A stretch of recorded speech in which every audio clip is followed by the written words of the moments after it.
When I was sitting here thinking, I was talking to Eli, and I was like, how do we celebrate 150 episodes of the podcast? What we do is we get the National Treasure to help us celebrate 150 episodes, right? So what we've done is we've got with Nick Aldis, and we're giving him not one, but 2 episodes. So this is part 1 of our interview with Nick Aldis. We're going to dive into his early career, how he got involved with NWA, and how he got his hands on Sweet Charlotte. So sit back, relax, enjoy. Here is part 1 of our interview, episode number 149 with Nick Aldis, which, by the way, please make sure you follow us on Instagram, Battleground Podcast. We're right near 1,000 followers. When we get to 1,000 followers, we're going to do a big giveaway. I've got some autograph stuff here at the home studio. Gonna give that stuff away once we hit 1,000 followers, so please make sure you follow us Instagram. It is Battleground Podcast. Twitter, we are Battleground IHR, and we're on Facebook as well. Just find Battleground Podcast. But without further ado, your heavyweight champion of the world. Enjoy part 1 of our interview with Nick Aldis. Let's hit that theme song. Battleground! You didn't know? You've entered the battleground. Oh, yeah! Live from the Parts Unknown Studios, this is the Battleground Podcast. Battleground! The battleground! Battleground! The battleground! Your place for all things pro wrestling. From the independent scene to WWE, AEW, ROH, NWA, and Impact Wrestling. That's the bottom line, 'cause Stone Cold sets up.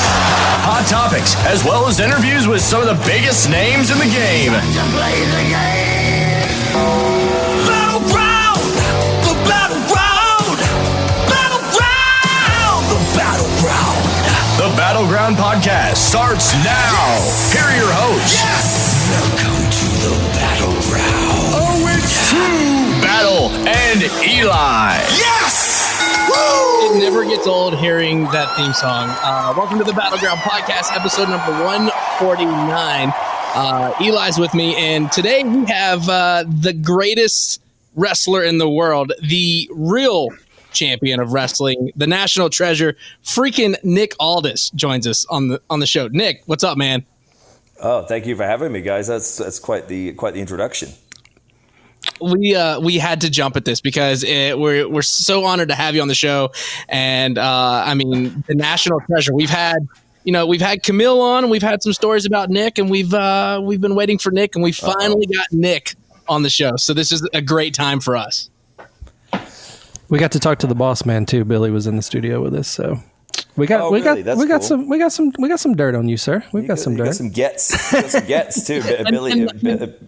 Billy's hard to get a hold of for regular interviews, but if people want to interview him about wrestling, he's like, yeah, sure. When do you want to do it? Yeah, it was cool because I play guitar too, and obviously they were a huge influence. So it was like half music, half wrestling, and Josephus was with him filming and stuff, and then we interviewed him a couple weeks later. So, very cool. Yeah, we're huge NWA fans. I'm glad to hear it. So normally what we do is we kind of throw up a little softball question to just kind of get the juices flowing for the show. So the first question we're going to ask is, who were some of your favorite wrestlers before you broke into the business? And did you have an aha moment where you're like, this is what I want to do. I want to be a professional wrestler? Yes. So as a kid, I'd say my first real hero was Bret the Hitman Hart. Oof, good one. Bret was... I try to explain this a lot to American fans because obviously Bret was a huge star and a huge influence to a lot of wrestlers, particularly from my generation. But I don't know if American fans truly grasp just how huge Bret was to fans overseas. Wembley Stadium, people always kind of talk about that show, SummerSlam 92. But the perfect example of that is that there was a split crowd.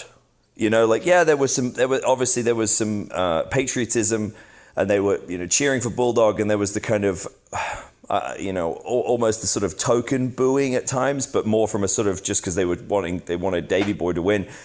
But Bret was, to British fans and to German fans especially, and to fans all over the world, Bret was the man. He represented us because I've said this before and it's been misquoted and taken out of context and everything, but I don't give a shit. But the thing I always explain to people is like, I'm English. I grew up in England, and so while I understood that Hulk Hogan was a huge star, and I was like, that's Hulk Hogan. Everybody knows who that is. He's an icon. He was also a guy who waved an American flag around a lot, and his music was real American, and it was all about America. So you didn't feel, if you weren't an American, you didn't feel as included in that. Whereas Bret was Canadian, but because of his appreciation for he sort of represented the world. And I just don't know. I just thought he was cool. Like when I was a kid, like you wanted to be cool. Like I wanted to be like, if I was going to be one of the Ninja Turtles, I wanted to be Leonardo. I wanted to be like Ryan Giggs, who played for Man United and was like one of the first. He was like a heartthrob and girls loved him, and he's gone on to be a legend. But, at the time, he's this like 17-year-old sensation, and he's got like cool hair and, chicks dig him. And then obviously Bret Hart, he's got long hair, sunglasses, leather jacket, cool music. Like he was just cool. He wasn't cheesy. He wasn't over the top and silly and ridiculous. And like, I think that speaks a lot to the sensibilities of British people and Canadians and a lot of other people all around the world. So Bret was my guy. And then later on, when I really sort of had that sort of penny drop moment like you were talking about, as far as realizing, I think I want to do more than just be a fan of this. I think I want to actually do this. Was WrestleMania 15, Rock and Stone Cold. I just remember people talk about that, the Austin and Rock, rivalry, and obviously with good reason. I mean, it's, one of the biggest of all time, huge box office, massive business. I always loved the first one the best, the WrestleMania 15. I loved that whole segment, the whole piece of business, from Vince coming out saying he's going to be the referee, and then Shawn coming out as the commissioner and like getting such a huge part, and then like cutting a promo on Vince and sending him to the back. Like I can tell you the whole, I just remember watching that whole thing and just thinking, I want to be like him. I want to be like him. I want to be like him. I want to be like all of them. You know what I mean? It wasn't, I mean, obviously Rock was the guy I was kind of like living vicariously through the most, but it was like, I just remember watching all these guys come out and just thinking, God, listen to these people, man. Look how these, like how they've got such a command of the audience, and just how like they're so, these guys, you felt at that point in time that there is nothing else going on in the world, and that's the feeling that every wrestler, I think, is striving to achieve at every point in their careers. They want the people watching to feel like there's nothing else going on in the world at that point in time.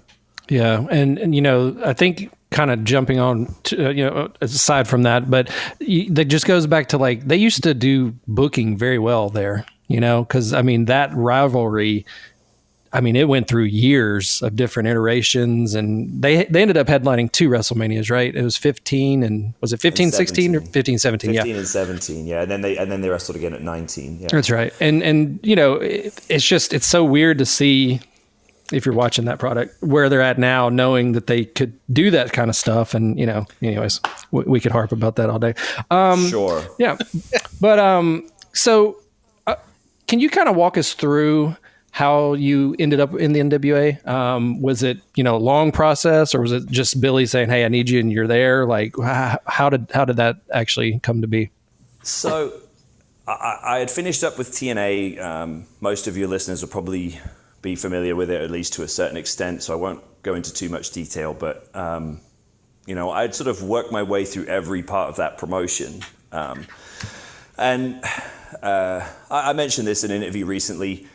I had a couple of conversations with WWE over the years during that time, and both times I decided to stay. I'm not going to lie, a lot of the time it was leverage, but it was also, I had got to a point in 2013 where I kind of started to think, okay, I'm 25, 26 now.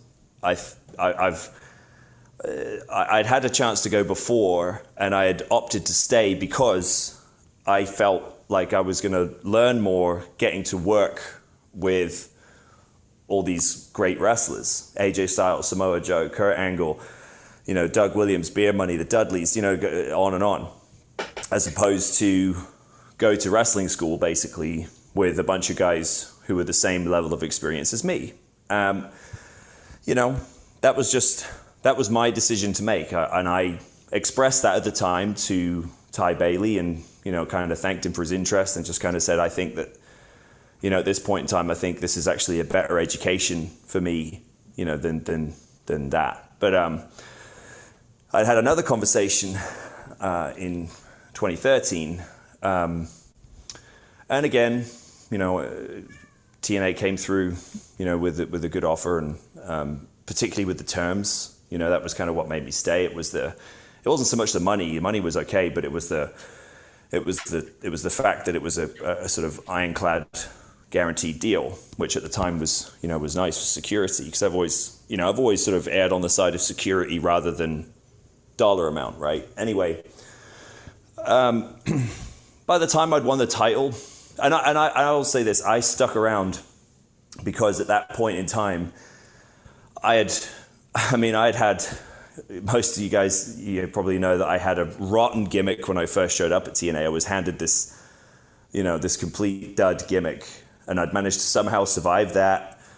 I'd been in tag teams, I'd been, repackaged to singles, and then back in a tag team, and then back in singles. And finally, I felt like I had sort of earned my respect with the audience. I felt like I'd earned my respect with the locker room. And I could really feel there was a shift. I could really feel people were starting to kind of acknowledge me as a guy who could go, who could main event and help drive the promotion forward into the future. And I took great pride in that. And suffice to say that by the time I got to being world champion, which I sort of felt at that point in time, I think I can see this through all the way to being world champion. I was already telling my buddies in our little group that we called the Handsome Man Van, which was like most of the guys now are in NXT, but it was myself and Robbie E, who's now Robert Stone, and EC3 and Spud, who's now Drake Maverick, a few other guys. I remember saying we'd be driving to house shows and stuff, and I just remember saying, like, when my contract's up, I'm out of here. Like, I'm finished. And they were just like, what? You're crazy. You're the world champion. Like, what are you talking about? Like, that'd be crazy. And I said, no, I've done everything I can do. But anyway, I stick to my guns on that, and I finish up and leave in 2015.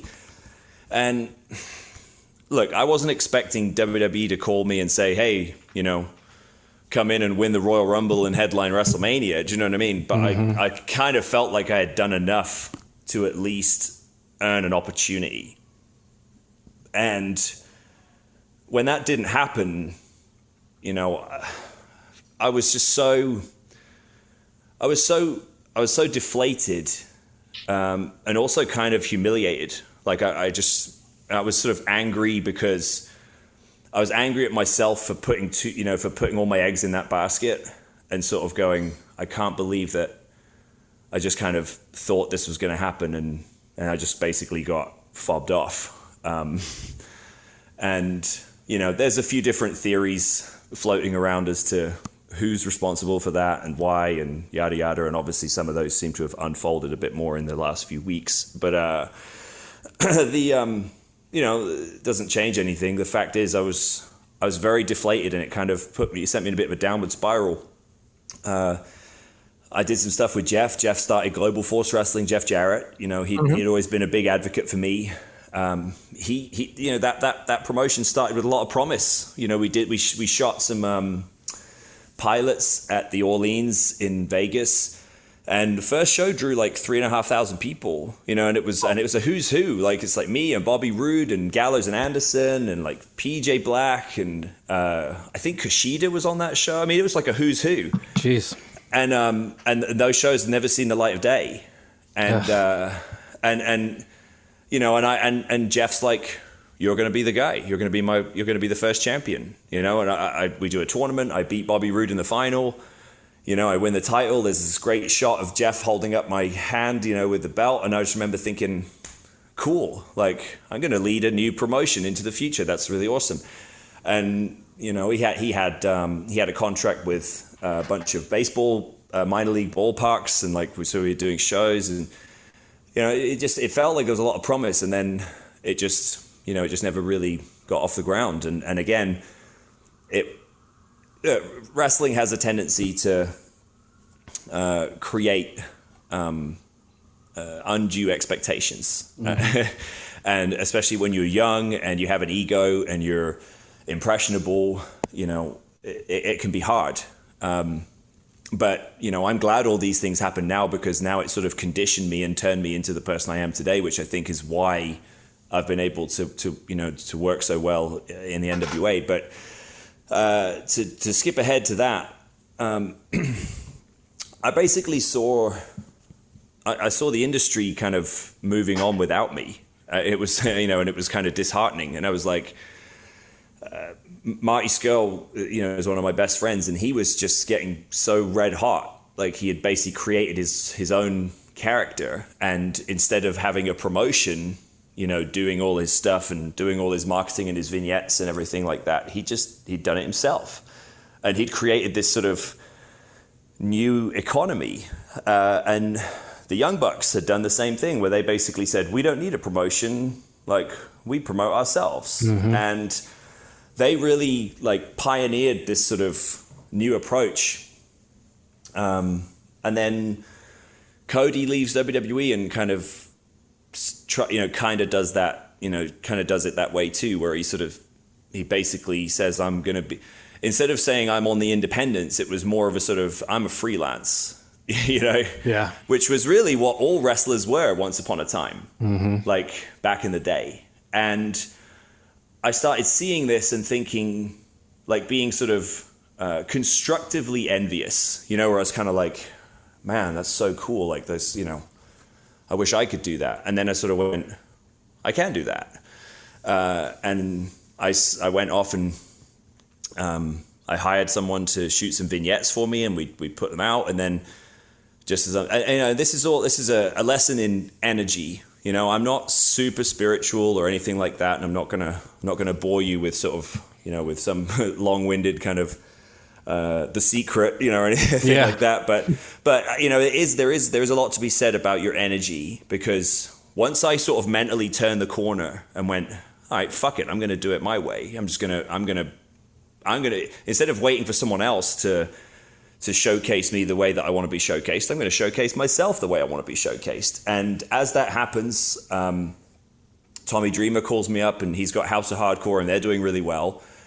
And Dreamer wants to bring me in because he says, look, you're like the perfect heel for this promotion, because you're like the antithesis of everything, you know, that these Philly fans, I mean, the fans in Philly fucking hated me. You know, they're like, you know, I mean, they are hardcore fans up there. Yeah, you got to have a thick skin, you know, and you know, but I loved it. And that sort of coincided with David Lagana reaching out to me.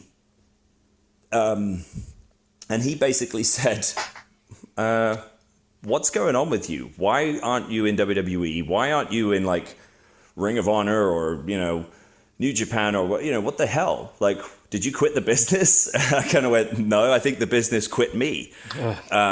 And he was just like, well, I left TNA because I'm with Billy. You know, Billy kind of got screwed over in that whole thing.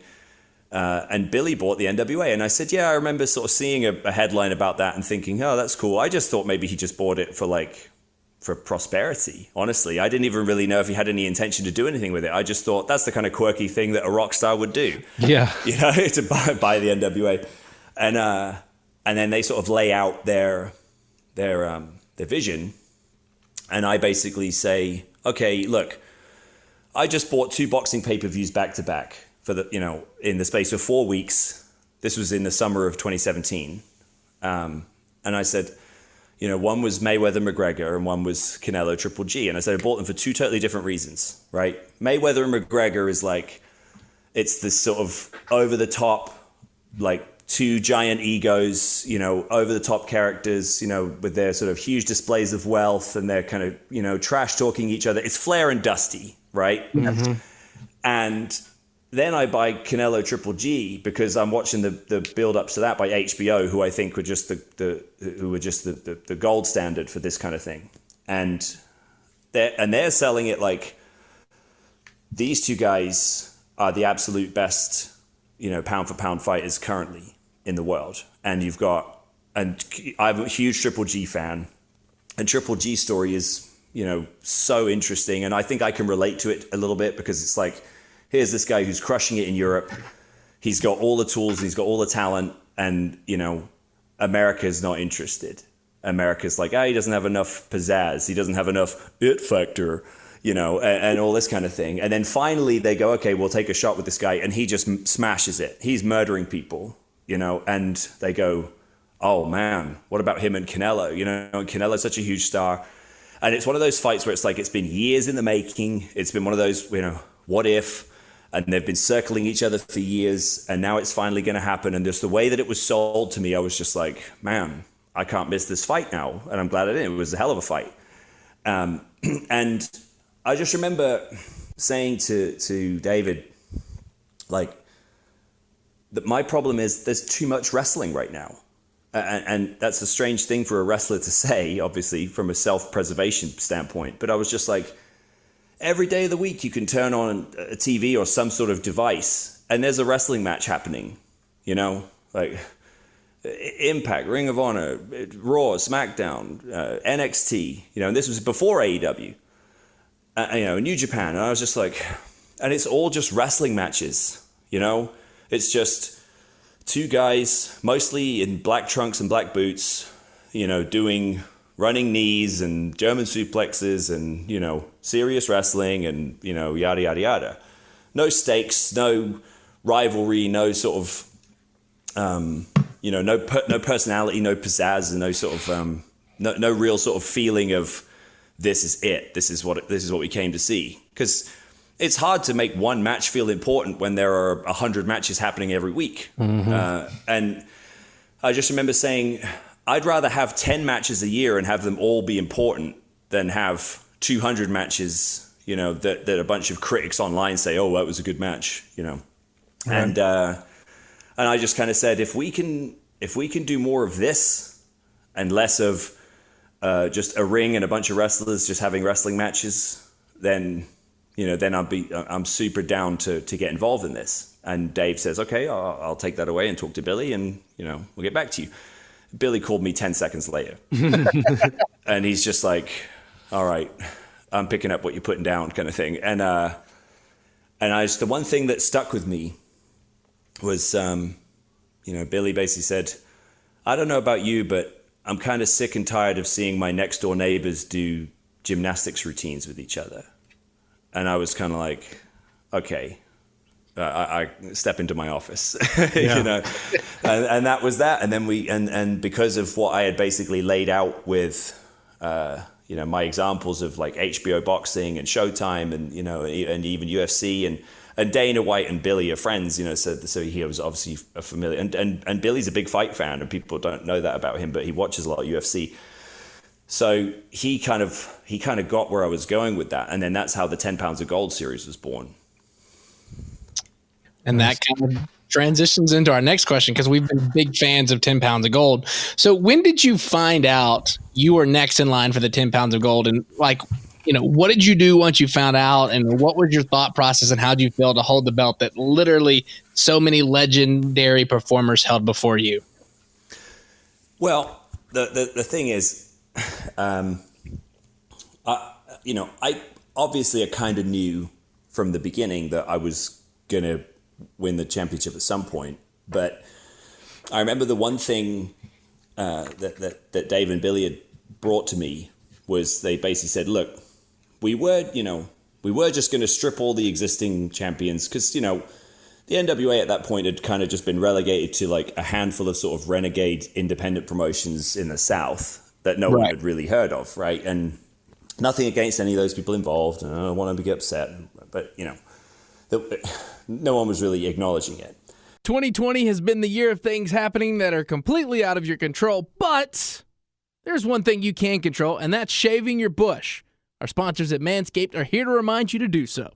All right, here's the deal, guys. 2020 has absolutely sucked. We can all chalk it up and say that it is horrible, but there's one thing that should not change, and that is your manscaping routine, and I'm here to tell you what you need to add to your manscaping routine. I'm talking about the Manscaped Lawnmower 3.0 premium electric trimmer that's designed to give you a confidence boost through body image. The ceramic blades and skin-safe technology are designed to reduce nicks or tugs on your fellows down low, because you're not going to go in all willy-nilly. This thing is amazing, and you're perfectly fine with it. No cuts like you would with other trimmers. You know what I'm talking about. You've been there, right? The Lawnmower 3.0 is also waterproof, comes with an LED light, so you can manscape in the shower, in the dark, or a dark shower. Whatever floats your boat. I mean, I'm not judging. They also just released their Shears 2.0 nail kit, which is the perfect add-on to their Lawnmower 3.0 trimmer. The Shears 2.0 is a luxury 4-piece nail kit featuring tempered stainless steel tools, and it includes tip tweezers, rounded point scissors, fingernail clippers, and a medium grit nail file.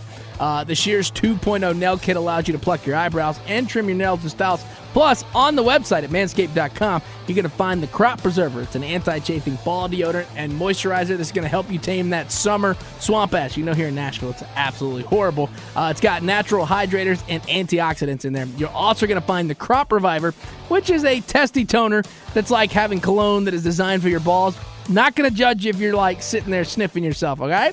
Go to manscaped.com, check out some of these life-changing products. And in fact, listeners of the Battleground podcast right now get 20% off plus free shipping. All you got to do is use that code Battleground at manscaped.com. That's 20% off with free shipping at manscaped.com. Use the code Battleground. It's time to grab 2020 by the horns by shaving that front trunk of yours. Yeah, there was a lot of places flying under the NWA flag at one time. Yeah, right. And the original intention was just strip all the belts, start again. And then they met Tim Storm, and Tim was, just such a compelling character and such a good man and such a believable, authentic character that they sold me on this, because I did need a bit of selling on it, just out of, because I like I said, based on my previous experiences, I'd sort of been burned enough to now be a bit more like, okay, well, let's verify this.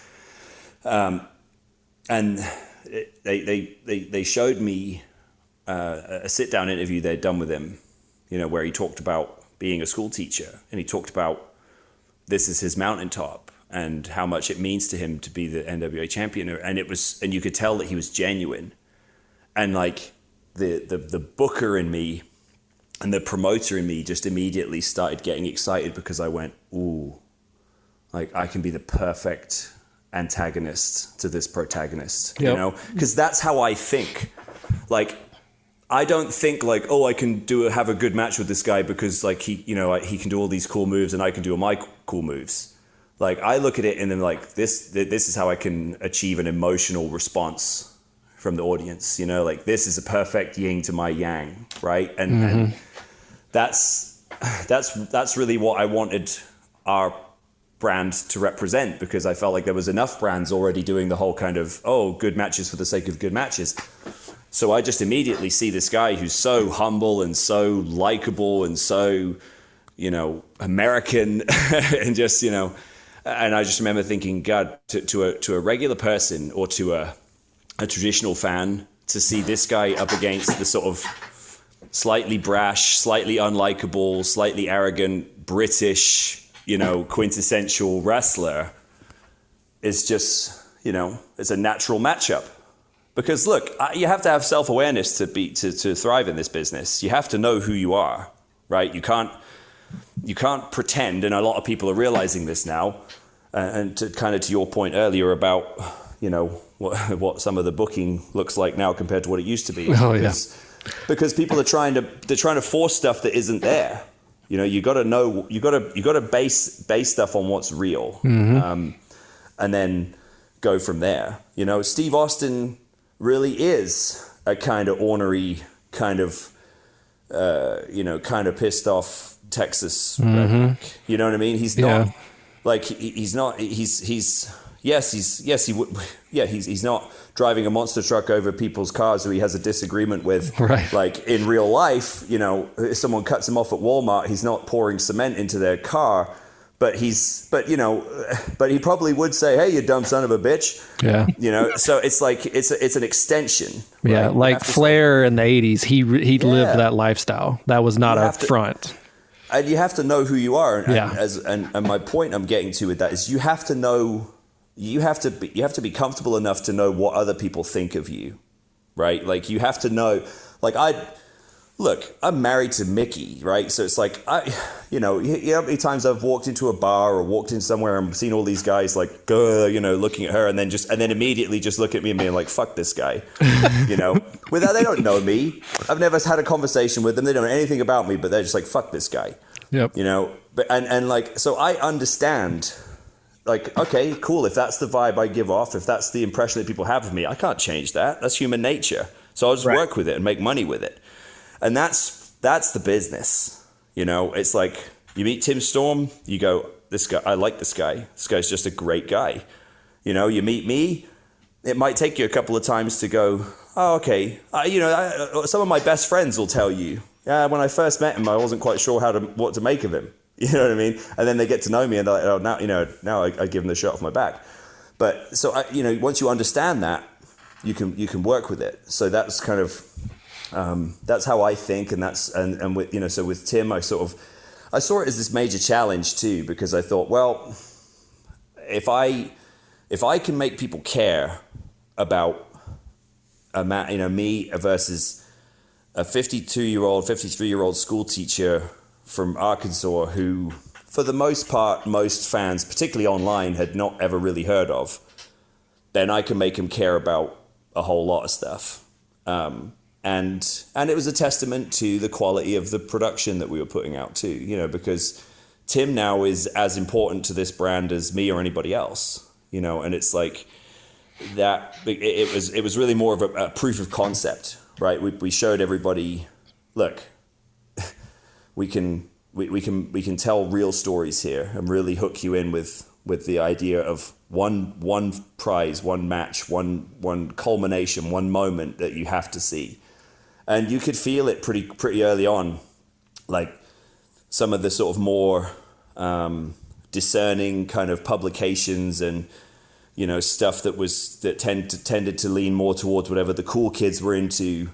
They start kind of requesting like, hey, can we talk to Nick about this, about the NWA? And, guys like Sam Roberts and people like that are kind of going, hey, can we have Nick come in and talk about this? Because this is so interesting and compelling and so different. That's the key word. People will say this is so different. And that's really been our MO from the beginning, is to try to be different. Right. And I've seen people online mention things like, old school storytelling and stuff. It's like, it's just storytelling. Like that should be what every organization's doing. I mean, you may bring out like a, Texas strap match. That's obviously something from, the old days, but I mean, like storytelling is like, that's the whole point, Right. So. I think that, like a lot of the time, this used to be one that made me laugh, was like, you would see these fans online, they would call somebody like Randy Orton, Randy's probably the best worker in the business today. And they, and they say, oh, he's boring. They say he's lazy. Yeah. Lazy? Like, no, I'll tell you what's lazy. Lazy is deciding to do 20 finishes in one match because you're too lazy to try to work on your storytelling, or work on putting it in the right order, or work on your facial expressions and your emotional connection with the audience to get them to care about one finish. But you just, but it's like those kind of matches to me are like an all-you-can-eat buffet. Yeah. Like it might be fun. It might be fun once in a while to like put on some sweatpants and go to the local like Chinese all-you-can-eat buffet, and it sounds fun at first. Or it's like when you go stay at a hotel and you go to a breakfast buffet. Oh, I can have everything I want, and you have all these things that you wouldn't normally have. Oh, I'll have eggs and bacon and sausage and pancakes and croissants and waffles and fruit, and I'll have a fruit salad and muesli. You have all this stuff that you wouldn't normally have. Yep. And nobody's going to judge you. Right. But it's like, you don't want to do that all the time. You can't do that every day. No. No. And that it would be lazy, and it would be like, that's the equivalent of someone saying, oh, that all you can eat buffet is so much better than this, like, you know, perfectly cooked swordfish with, you know, this and that. Like, you know what I'm saying? Yeah. It's like that. It's just, it's that sort of, it's that to see, that to me is lazy. Right. You know, I'm not sure where we were going with that, but I just wanted to jump on that. Oh, yeah, the old school thing. Yeah. Because that's that. You're right. That's something that gets thrown out a lot. Oh, you guys, and that's, you know, a lot of the time, I can tell when, like, a lot of wrestlers will say this, and I can always tell when someone's just trying to, like, kiss ass to try to get a job or try to sort of, you know, earn some favor. Is when they go, oh man, I love what you guys are doing, old school. And it's like, you ain't watched what we're doing. No. Because I'm sorry, we innovated a whole load of stuff that's been kind of ripped off by quite a few people at this point since 2017. And the 10 pounds of gold series, there was nothing old school about that. Nope. Like following guys around and you know, literally filming everything from walking through the airport to getting the rental car to showing up at the building, and, you know, and being honest and like embracing the reality of the situation, but working it into the presentation. Like not a worked shoot, which is just even worse than just doing a regular work. Like that's just the worst when people try to do that. It's even more insulting to your intelligence. We weren't doing that. We just presented it like a sport. Right. We just said, yeah, this guy's wrestling this guy, and this is how he really feels about it. Like, and people can wrap their heads around it. You know, it's like, oh, well, I wonder, and ultimately, that's the objective, is to get fans to go, I don't know what's going to happen next. Right. You know, and because then I would see all the stuff that would speculate, oh, I bet they're going to do this. They're going to set this guy up, because they couldn't understand why we were making such a big deal about Tim, because in their world, it's like, well, he's not a star.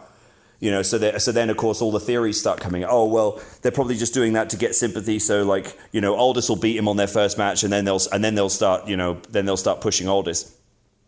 You know, it's like, and because, you know, they didn't really know what was happening. They didn't understand what they were being presented, because it was being presented as real. Yeah, in the right way, right? Know? Yeah, and it's like I said with, you know, in the build to me and Cody, I said it feels real because it is real. Like nothing that's happened here has been predetermined or scripted. You know, it's like whatever we're saying to each other at any point in time is happening in that point in time. Nothing was discussed ever. Well, that actually is a perfect segue into the next question. So that was a very good setup there. I actually was at All In Chicago when you and Cody faced off for the NWA World Heavyweight title. I also had that ranked as my number one match of the year as well.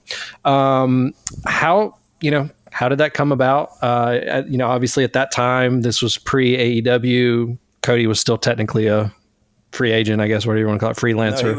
No, he was under contract to Ring of Honor. That's right. Yeah, I'm sorry. That's right. He was still with Ring of Honor. That's right. As were the Young Bucks. That's right. Yeah, that because the Ring of Honor crew were the ones that staged that. That's right. Ring of Honor allowed and facilitated that entire event to happen. Yeah. Well, how did that become about specifically? The main question I want to know is, once the bell hit and the entire roof exploded, what was that experience like? Because I've tried to explain to people what it felt like in there when that happened, and I can't. And then I know you've had some talks about this, but was it always a plan for 3 matches with you two, or was 2 as far as you got before things changed? I think we wanted the trilogy for sure. But, Tony Khan came into play. So that kind of made things difficult. Mm-hmm. Look, I remember, I think it was when I first arrived in Chicago. I could feel the audience, because obviously we had StarCast and all the sort of the media and different stuff. Everywhere I went, fans weren't sort of just going like, "Hey, hey, Nick Aldis, hey, Magnus, right? Like, that's what it used to do, right? By the time we got to that, every single fan in Chicago was kind of like looking at me and sort of being like, "Oh, there's the champ," Like there was this sort of different energy from everyone, and I remember when we did the weigh-ins, we decided to do weigh-ins, right? And this is a funny story. So a buddy of Shannon Moore, who's a buddy of mine, is a luxury car dealer in Chicago, and he was a big fan, and had basically reached out and said, I'm such a big fan. I'm so hyped for this match. We got tickets for All In. Listen, whatever cars you want for the weekend, like, here's my inventory. Like, take whatever you want. Well, that's cool. So I went, cool, I'll have a Bentley. And then my buddies, Sam Shaw and Shannon and Davari, Sam Shaw, who's now Dexter Loomis, I was like, and get the G-Wagon for my buddies. So we're all cruising around in a Bentley and a G-Wagon the whole weekend. Well, we go to the weigh-ins, and obviously I got the suit on and the whole deal. I show up in the Bentley, but I'd been doing a signing and media and stuff before that, and I had to and I had about an hour to go back to the hotel and chill before coming back for these weigh-ins, right? And I was starving. I'd gone back to the hotel, make sure I'm presentable, changed my suit, got the whole deal, and I'm starving. So I'm on the way back to the building to do the weigh-in. Me and Davari are in this Bentley, right? And I go through a Wendy's drive-through in a Bentley. I'm starving in a Bentley, yeah, in a fucking $2,000 suit. That's incredible. Because I go through the Wendy's drive-through and get a triple cheeseburger. But you see, because the thing is, they sort of talking about with the rivalry with Cody and I being kind of real. Mm-hmm. We obviously respect each other a great deal, and we both knew, I think, from the beginning, from the first time we interacted with each other in London at that Ring of Honor show, you could just feel the audience go, "Oh shit, this is cool," mm-hmm. Because it was, he works for this promotion and he's the NWA champion, and they're talking about this other event and they're going to face it. Oh my God, it was you could, I think the audience just started realizing wow, we're seeing a new era in the business, mm-hmm. Not necessarily, not just so much about me and Cody, although obviously that was a natural matchup, but it was just the sort of the circumstances, right? They went, this is so cool that all these people have been able to sort of come together to make this happen. Right. But leading up to that, Cody's very competitive. Cody wants to be in the middle of every poster. He wants to be the face of everything. He wants to be the brand. He wants to he wants to have the biggest, he wants to have the longest line. He wants to have the biggest pop. He wants to have the most important moment. He wants to have the marquee match. He wants to have the ice cream bars and the whole deal, right? So do I. And yet here I am, sort of being kind of praised as doing this, doing a good job as the world champion with the belt that his father held. So there was a kind of a genuine kind of rivalry there, because I knew what he wanted, but then at the same time, I'm a little envious of him, because I'm well, you've had 10 years making that money at WWE, cry me a river, buddy. Mm-hmm. You know what I mean? And he's sort of, and you're getting all these things, you're getting all these opportunities just presented to you one after another, New Japan, a Ring of Honor, and this and that. So I'm sort of sitting, so I'm, again, not bitter, but just in a sort of healthy, kind of envious way, kind of being listen, if you're gonna take this from me, you're gonna fucking earn it, right? And that's again, that's how I think this business is supposed to be done. It's there should be a little bit of genuine competitiveness and rivalry. So leading up to All In, Cody was the one who wanted to do the weigh-ins, and he's he was texting Dave Lagana going, how does Nick look? Is he in shape? Does he look good? And I started realizing he wanted to do this weigh-in because he wanted to do a pose down.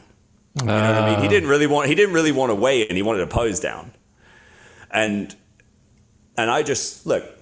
There are a lot of areas where Cody and I can be compared, and there are some areas where he has me beat, but physique is not one of them. and I just remember just thinking, okay, buddy. So I was like 245 and I cut down to like 235. Oh, geez. And I was pretty solid. But I remember getting the Wendy's and just like just strutting into that building, just like through all the fans, like with the suit on, like drop the Bentley outside with the valet, like, here, buddy, and I walk in with the Wendy's, just like, and I had the title belt in one hand and the Wendy's in the other. And I walk into the green room and it's like all the New Japan brass are in there. All the elite guys, like the Impact brass are in there. Jeff and Karen are in there, just like a who's who of the wrestling business. And Cody's like doing push-ups and like, getting ready for this like weigh-in and stuff. And I just walk in just obnoxiously munching on this like triple cheeseburger. I was like, hey, what's up, buddy? And like, I'm doing it deliberately. Do you know what I mean? It wasn't like, I wasn't really sort of flexing on him. Do you know what I mean? But he was just like, oh man, come on, and I go out and I could feel then, when I went out, because I thought, okay, everyone will boo me because it's like, it's all Bullet Club fans, yada, yada, yada. But I go out to do the weigh-in, and it's like, I remember taking off the shirt or jacket, whatever it was I had on. And I just remember the building. I remember like the fans in the room just sort of going like, oh, you know what I mean? Like, oh shit. Mm-hmm. and there's even a clip on the 10 pounds that covered All In, the 10 pounds of gold episode, where there's one of the fans that says, oh man, like seeing him at the weigh-in and the press conference just like totally changed my whole view of this. He just looked like, I was just like, shit, that's a star. That's like, I don't know who's going to win this now because it was, because they suddenly went, and that was my whole objective of that, was to go, look, we all know what you want. We know that you want Cody to win, and we know that Cody wants to win, but it won't mean shit if you don't, if the other guy, if there isn't some part of you as a viewer that goes, I don't know, man, I kind of want Aldis to win too, though. Like that.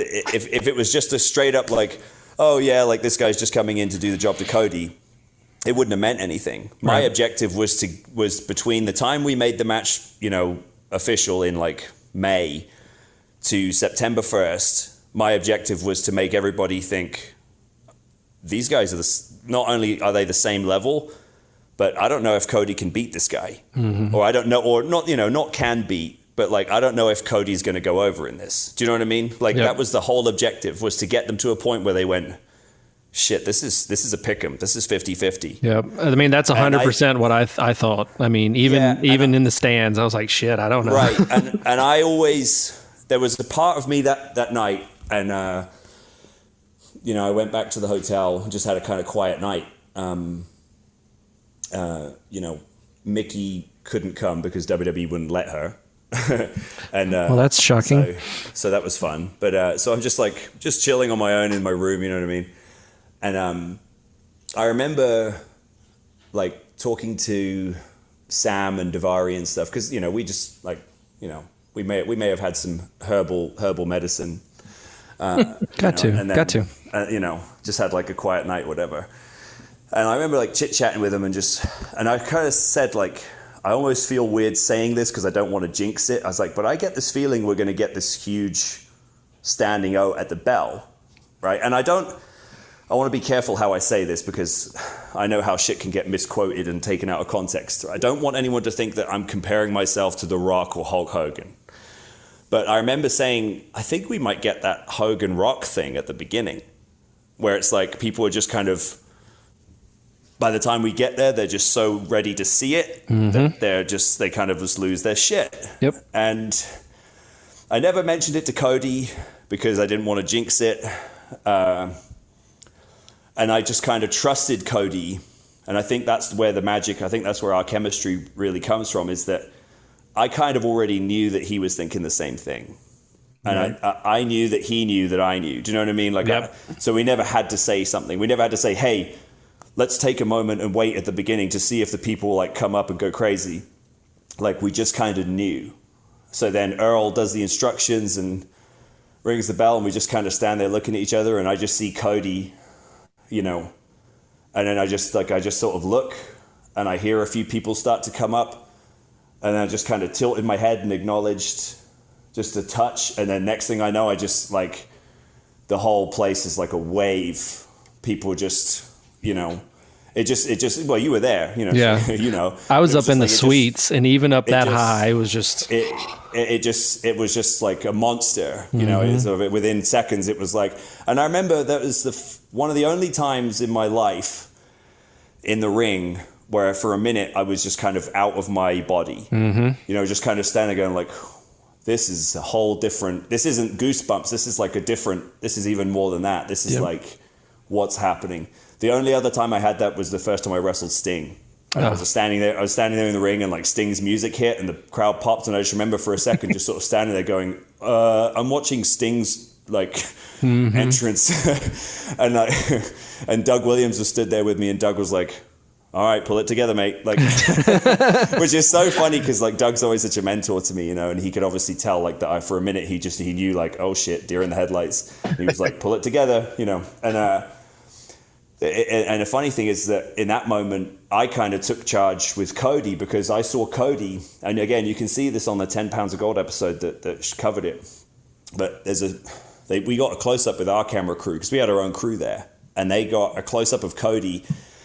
And you can see for a minute, like his lip starts to quiver, like, and he almost loses it, like he's, you know, overwhelmed with emotion because it was very emotional for him because of his father and everything, and because of all the work he had done to get that event to take place.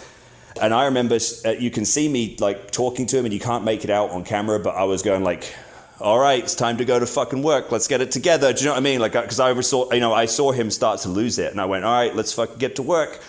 Like, and then we go, you know, and it was kind of like just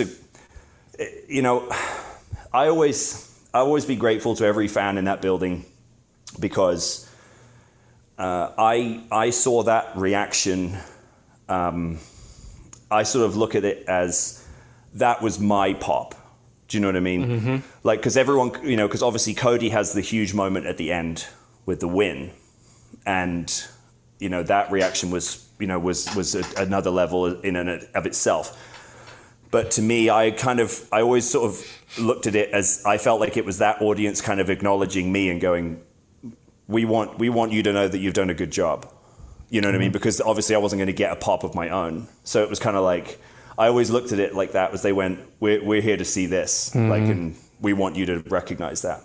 Well, I think the cool thing with it was, especially from a fan standpoint, was I'm in that weird age where I watched NWA when I was little, but then I was not old enough to go to a program. You know, it already kind of went through the 90s and did that stuff. Sure. And then also, you know, it did have an old school NWA feel in the sense that, you know, Ric Flair would fight anybody anywhere. I mean, he'd go to a fairground in Florida and then go to Charlotte and then Nash. I mean, he didn't care. And it kind of had that feeling too. You know, a perfect example, the week before, I'm defending it in a sold out, you know, Sears Center in front of 11,000 people in Chicago. I was defending it in West Virginia at a fairground. Right. State fairground. But it kind of had that feeling that y'all met at, you know, kind of a quote unquote neutral spot. He's not in NWA, you are, and you're like, bring on all the challengers. So I think it was really cool for a lot of the fans, especially for those that didn't get to see, you know, the NWA live back in the day. Yeah. It felt like a prize fight, which is what we always. Totally. It's what we've always gone for. That's what I've called it from the beginning: the prize fight approach to pro wrestling. Yeah, it was. I mean, like I said, I had that rated as my number one match of 2018. So, well, I appreciate that. Yeah. Of course, we all have that on our biggest matches of 2018. But that's going to wrap up part one of our interview with Nick Aldis. So thank you guys so much for being here with us on the Battleground Podcast today. Instagram, we're Battleground Podcast. Twitter, Battleground IHR. Of course, go grab a Battleground Podcast t-shirt. You can get them at territorywrestlingtees.com. But Monday, we will be dropping part two of our episode with Nick Aldis, and this is where we're going to get into the good stuff. What's the new NWA pay-per-view deal going to look like? We're going to see what he thinks about some people's comments about Nick, where he sees NWA heading, who does he want to wrestle next for good old sweet Charlotte, and a whole lot more. So we're dropping episode 2 Monday. We'll do that. We'll drop it around, I don't know, say 6 a.m. Eastern time. So make sure you listen, subscribe to the podcast, give us 5 stars, leave us a nice review, and we'll be back. Episode number 150 is starting Monday, part 2 with Nick Aldis. Until then, have a great weekend, and we'll talk to you guys on Monday. We hope you enjoyed today's episode of the Battleground Podcast. Make sure you give it 5 stars and a nice review. To stay up to date with the show, follow them at Battleground Podcast on Instagram.